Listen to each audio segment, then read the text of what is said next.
Alright, thank you for joining me back. If you watched my spoiler-free review and you now have either seen the movie or you just actually just want to know what has happened during this movie, it happens. I know many people who just love spoilers and they still enjoy the movie. Alright, so Captain America Civil War spoiler review. As I said in my spoiler-free review, I love this movie. It is an amazing movie. It is non-stop. Takes you just back and forth between emotions, everything that you look for in a comic book movie. To me, it's damn near Avengers right now, in my opinion. I rank it above Winter Soldier. My one and two has always been Avengers, Winter Soldier, Iron Man. Right now, I have Avengers, close Civil War, Winter Soldier, Iron Man number 4. One thing I loved about this movie, Russo brothers, they did every single character right. They had enough screen time. There was perfect introductions. They had, their best abilities about them. It just started off Scarlet Witch in the beginning, showing off her powers. Like, she has grown a lot since Age of Ultron. And that scene where she saves Captain from getting exploded up by Crossbones. She captures Crossbone in that explosion, and it just sets him off. But when she does, she sets him off into a building, fortunately killing civilians, and which is basically the major cause of the Civil War conflict. That's something that she's gaining her power. She's able to, control that energy and that power now. She has that ability, showing that she's more than likely the strongest, you know, character we have in the MCU. The witch escaping from Vision's hold, which is kind of, I like that little mini story we have between the Vision and Scarlet Witch, because it was like showing their romance a little bit. They kind of do in the comics, but at the same time, Vision was only doing that just to keep her concealed in there. And then you got that full extent of her power, literally controlling the Vision, not enabling him to do anything, and then just shoving him into the center of the earth. That was awesome. Kind of wish they would like showed him like popping out of China or something, um, flying all the way back to Germany to take him on in the airport and everything. Um, Going down, throughout that movie, Falcon. I love Falcon in this. Falcon was amazing. I love his new suit a lot, and God, I forget the bird's name. But anyways, that mechanical bird he had was just awesome too. It was a little cool, like, sidekick toy thing he had, um, that made the movie kind of go along a little bit better, and it had its moments too. Moving along in the storyline here, when we get to the part where Captain it found Bucky, finally finds Bucky after he is accused of killing Black Panther's father, and that sets off Black Panther going after Bucky. And just from there, I'm like, yes, we're gonna get Black Panther. And the way they introduced him, I loved it. Seeing his shadow so quietly, and then just poof, shows up right next to Bucky, and then they just go toe to toe. And then you obviously see that the shot where he's getting shot with by that helicopter, and his animanium outfit just bounce him off the bullets, and then his speed, like, it's crazy. They don't divulge in too much of what his actual powers are, but you can tell Black Panther is a badass. He has speed. He's basically a super soldier. He had a great part in the movie too. I thought we were not going to get a lot of him, but we actually got a lot of him, and it makes me even more excited for the Black Panther movie coming out. It's just one of those things that I'm now more looking forward to. It was a little question mark. I was wondering how they're going to introduce him, how it's going to be handled. Is he going to have a big part? And he did. He had a big part throughout the whole movie. It was basically him trying to kill Bucky, and Captain was just trying to make sure Bucky ends up alive. Um, I thought Winter Soldier, Captain America storyline was great once again. It just shows that these two are best friends, and they would literally do anything for each other. Especially Captain for Bucky, he would go to hell and back for that man. I'm just gonna kind of jump a little bit. Spider-Man, obviously, Spider-Man. I loved the introduction to him. Kind of loved that little quip where he was talking to Scarlet Witch.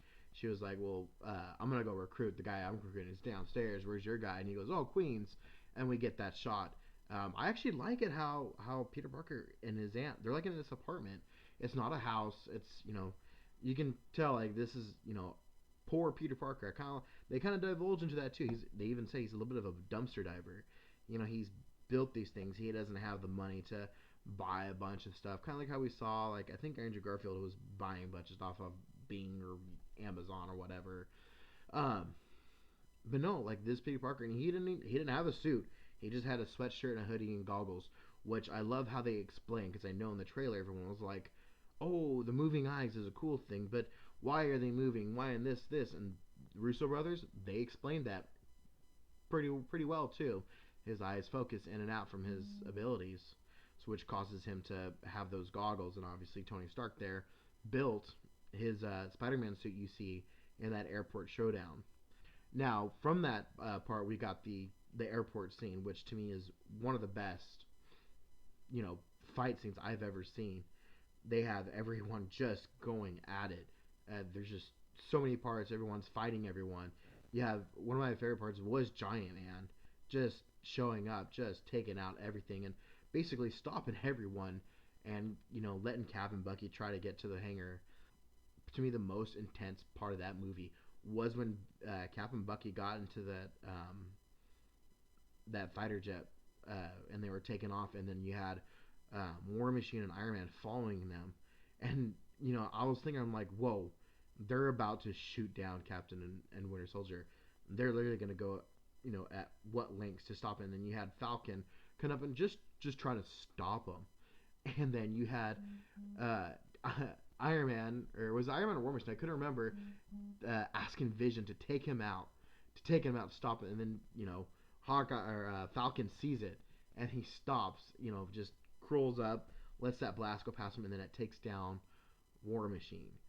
Friendly fire paralyzes War Machine. That was an moment, where you could just see it too. Stark was just, you know, appalled. He did not know what happened. He thought he just lost his best friend. Great part too when that happened, and Falcon comes to kind of like check on him, like, hey, is he okay? Because you know what? Even though they're fighting each other, he doesn't want anyone to die. No one wants anyone to die, probably except for Black Panther killing Winter Soldier. But and then Tony just blasts him. He does not give a shit no more. Just blasts him into pieces. Well, not pieces, but he just knocks him out. I'm gonna divulge right now into things I didn't like, which kind of I have it as a 9.7 solid. What I didn't like, Baron Zemo. I did not like it. Daniel Bruhl is an amazing actor. I loved him in Inglourious Bastards. I loved him in that race car movie with Chris Hemsworth. He's a great actor, amazing German actor. When I heard he was casted as Zemo, I was excited. I was like, yes, we're gonna get Zemo. He's gonna be done right. We're gonna get Zemo. We're gonna get Zemo. I was like, yeah, we're even gonna get a cool costume for Zemo. But we didn't get any of that. I think he played a pretty good psychotic person. Definitely trying to take down the Avengers, kind of like Zemo. But Zemo was more of an assassin, though. I was waiting more for his like assassin abilities um, on that, and there was no costume at all. Now, in the end, he does end up being captured and everything, or end up in jail or whatever, custody. So I wonder if he somehow escapes, and then he gets his costume, especially if they do like a Captain America 4, which to me, in my opinion, I thought there was possibly too much humor. Um, I know this is a little bit of a darker story, and I understand that they're trying to find times to lighten the mood. Obviously, this is Disney, so they can have to have those light moments. But to me, I kind of felt like, okay, like, no, they were funny. I laughed when the human parts laughed, but I don't need a like serious moment, serious moment. Haha. No, like give me serious, and then eventually down that line, give me a little quick laugh. But if you're going full serious, like the airport scene was great, and then you get a little bit of Ant-Man quips or Spider-Man quips, which kind of set it off. You're like, oh yeah, this is funny.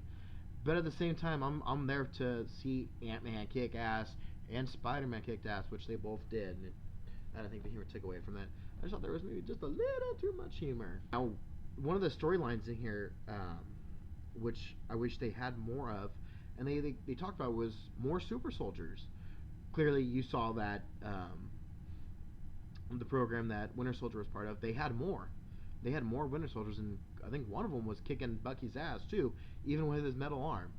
And then you had Zemo. Looks like he was awakening him. I was ready for a full-on showdown between between Winter Soldier, Captain America, and Iron Man teaming up, taking out all those super soldiers.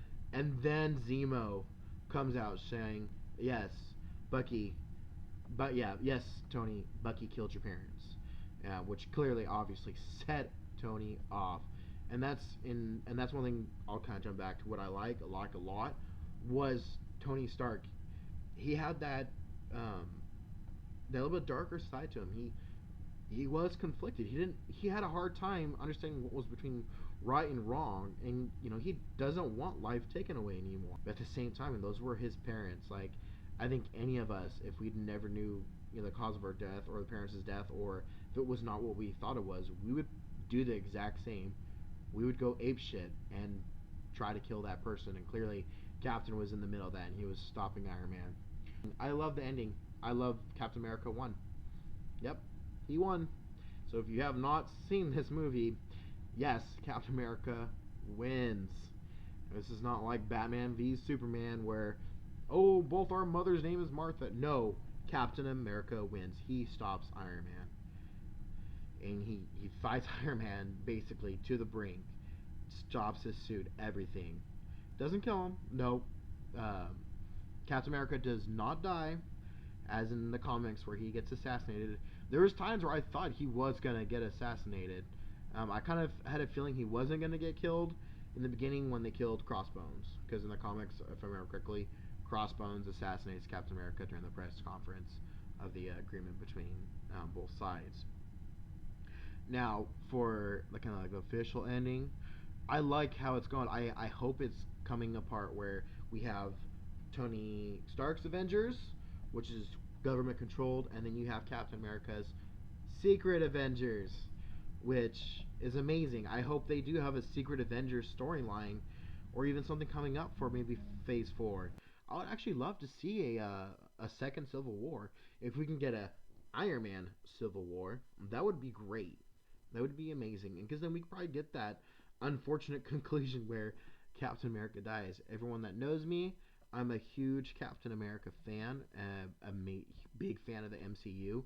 However, though, I'm a strong believer that at some point this should end.